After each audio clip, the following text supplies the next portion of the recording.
ஒரு 50 லட்சம் ரூபாய் டைஜஸ்டே ஆகல சார். அது வந்து ஃபேக் USDT.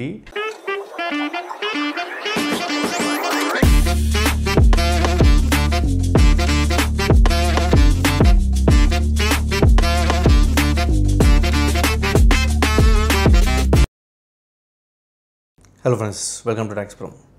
இன்றைக்கி நம்ம டிஸ்கஸ் பண்ண போகிற டாபிக் வந்துட்டு நம்ம ஒன் ஆஃப் தி சப்ஸ்கிரைபர் நண்பர் இந்த மாதிரி ஒரு 50 லட்சம் ரூபாய் வந்து லாஸ் பண்ணியிருக்காரு ஒரு ஆன்லைன் ட்ரேடிங் பிளாட்ஃபார்மில். ஸோ அதை பற்றி தான் நம்ம இந்த வீடியோவில் பார்க்க போகிறோம். ஸோ எப்படி அவர் ஸ்கேம் ஆச்சு, எந்த மாதிரி லாஸ் ஆச்சுன்றது தான் நம்ம பார்க்க போகிறோம். பார்க்கலாங்களா? இது ஒரு ஆன்லைன் ட்ரேடிங் பிளாட்ஃபார்ம், ஒரு இன்வெஸ்ட்மெண்ட் பிளாட்ஃபார்ம் மாதிரி தான் வச்சுக்கோங்களேன். நீங்கள் இன்வெஸ்ட் பண்ணிங்கன்னா 100 ரூபா இன்வெஸ்ட் பண்ணால் 200 ரூபா தரேன், அந்த மாதிரி ஒரு பிளாட்ஃபார்ம் தான். இந்த மாதிரி ஆயிரக்கணக்கான பிளாட்ஃபார்ம்ஸ், வெப்சைட்ஸ் வந்து இருக்குது. ஸோ இந்த பிளாட்ஃபார்ம் பேர் வந்து பார்த்திங்கன்னா ட்ரேட் FDC அப்படின்ற ஒரு பிளாட்ஃபார்ம். இந்த பிளாட்ஃபார்மில் ஆஸ் யூஷுவல் வந்து அவர் பார்த்துருக்காரு, ஒரு 2-3 பேர் ரெஃபர் பண்ணியிருக்காங்க. அவரும் வந்து பார்க்கலாம் அப்படி இன்வெஸ்ட் பண்ணியிருக்காரு. ஃபஸ்ட்டு ஒரு 5 லட்சம் போட்டால் அவங்களுக்கு வந்து மாதம் 1 லட்சம் வரும் அந்த மாதிரி சொல்லியிருக்காங்க. இவரும் வந்து சரி ஓகே 5 லட்சம் இன்வெஸ்ட் பண்ணால் 1 லட்சம் வரும்ன்ற மாதிரி ஒரு எக்ஸைட்மெண்ட்டில் இன்வெஸ்ட் பண்ணியிருக்காரு. பண்ணிவிட்டு கொஞ்சம் கொஞ்சமாக என்ன இருக்குது அப்படின்னு பார்த்தீங்கன்னா அவரோட ஆசையை வந்து தூண்ட ஆரம்பிச்சிருக்காங்க. மோஸ்ட்லி இதில் வந்து எப்படின்னா கிரிப்டோ மூலியமாக தான் இன்வெஸ்ட் பண்ணுறோம். அந்த ஒரு கேஷ் பேங்க்கில் இருக்குன்னா கிரிப்டோ வாங்கி கிரிப்டோ தான் டெபாசிட் பண்ணி இன்வெஸ்ட் பண்ணுற மாதிரி ஒரு பிளாட்ஃபார்ம். இந்த மாதிரி ஆயிரக்கணக்கான பிளாட்ஃபார்ம்ஸ் இருக்குது. நானும் நிறைய வீடியோவில் சொல்லியிருக்கேன், தயவு செஞ்சு இந்த மாதிரி பிளாட்ஃபார்ம்ஸ் நம்பாதீங்க, இன்வெஸ்ட் பண்ணாதீங்க, லாஸில் போய் முடியும். இதில் என்ன கொடுமைன்றது நான் உங்களுக்கு சொல்கிறேன்.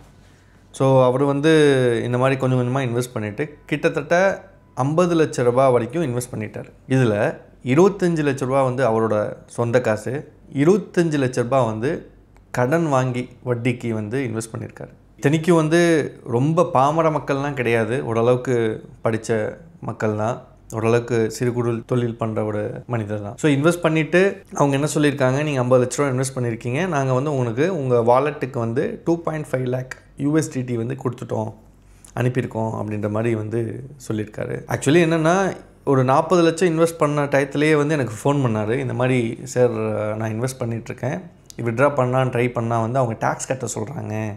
நான் வந்து ஒரு 10 லட்ச ரூபா விட்ரா பண்ணலான்னு பார்த்தா ஒரு 3 லட்ச ரூபா டேக்ஸ் கட்டினா ஃபர்தராக விட்ரா பண்ணலாம் அப்படின்னு சொல்கிறாங்க. ஒன்று மட்டும் புரிஞ்சுக்கோங்க, பணம் நீங்கள் வந்து அவங்க நம்ம கொடுக்க போகிறாங்க, டேக்ஸ் எதுக்கு நம்ம கட்டணும்?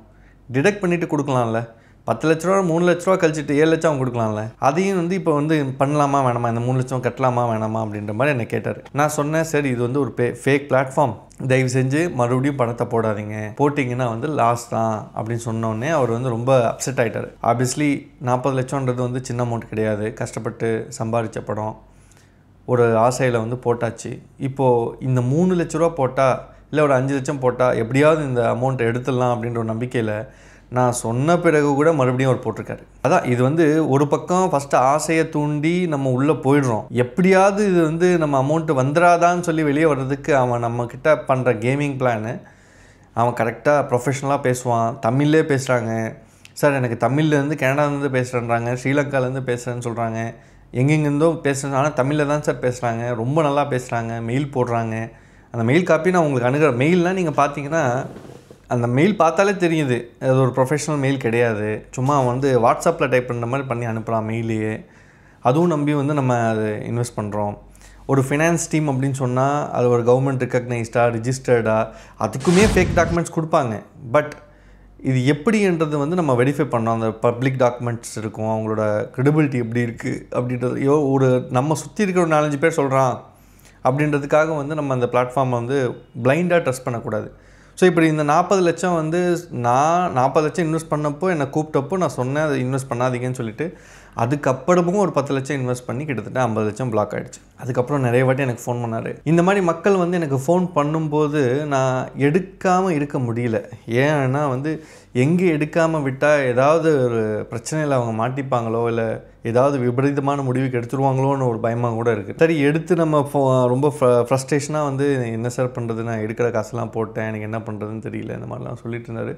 அவன் $250,000 அனுப்பிட்டான் சார், அது எப்படி சார் விட்ரா பண்ணுறதுலாம் கேட்டார். நான் சொன்னேன், சார் அது வந்து ஃபேக் USDT, அதை விட்ரா பண்ண முடியாது அப்படின்னு நான் சொன்னேன். இங்கே என்னென்னா இப்போ இங்கே நான் சொல்லிகிட்ருக்கேன், சார் அது ஃபேக்கு, அது விட்ரா பண்ண முடியாது, மறந்துடுங்க, மறந்துட்டு வேறு வேலையை பாருங்கள் அப்படின்ட்டு நான் அவருக்கு சொல்லிகிட்ருக்கேன். அவரால் அதை ஏற்க முடியல, அந்த பதிலை அவரால் ஏற்க முடியல.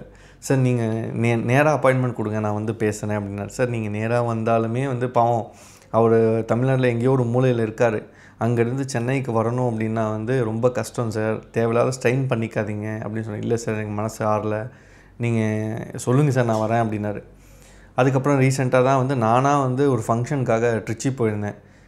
சொன்னேன் ட்ரிச்சி வரேன் சார், நீங்கள் அங்கேருந்து பக்கம் தானே வந்துடுங்க அப்படின்னு சொன்னோடனே பாவம் மனுஷன் கிளம்பி சாயந்தரம் 7 மணிக்கு அந்த மாதிரி வந்தார். ஹார்ட்லி நான் ஒரு 10 நிமிஷம் தான் அவரோட ஸ்பெண்ட் பண்ணேன். அவருக்கு வாலெட்லாம் காமிச்சேன், இதெல்லாம் ஃபேக்கு தான் சார் பாருங்கள் சார்ன்னு சொன்னேன். அவரால் அது ஏற்கவே முடியல, ரொம்ப மனசு உடஞ்சி போய் என்ன சார் பண்ணுறது, 25 லட்ச ரூபா என் காசு போட்டேன், 25 லட்ச ரூபா கடன் வாங்கி வேறு போட்டேன், எப்படி இது கட்ட போனேன், எனக்கு ஆல்ரெடி இப்போ வந்து கிட்டத்தட்ட அவருக்கு ஆல்மோஸ்ட் ஒரு 50 வயசு மேலே இருக்கும்.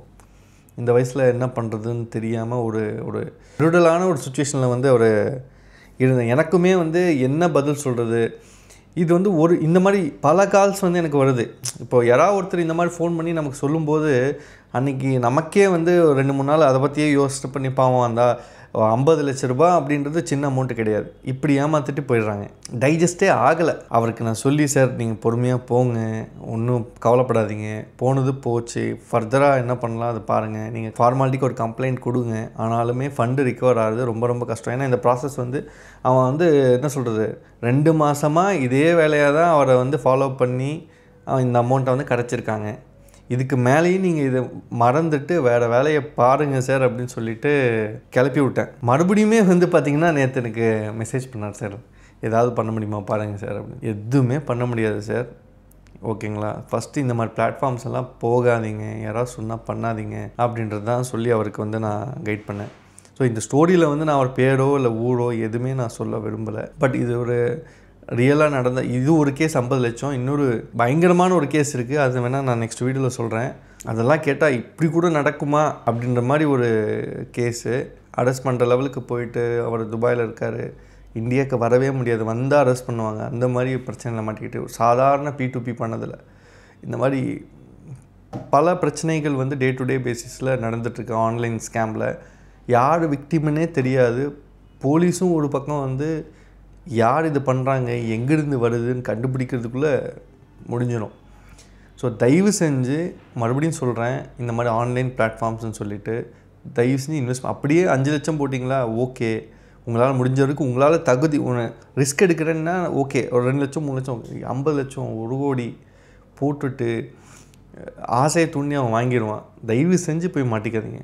ஹோப் இந்த விழிப்புணர்வு உங்களுக்கு யூஸ்ஃபுல்லாக இருக்கும்னு நினைக்கிறேன். இதே மாதிரி இன்னொரு அப்டேட்டோட அடுத்த வீடியோ சந்திக்கலாம். அது வரைக்கும் உங்கள் Karthik from talks bro. Thank you.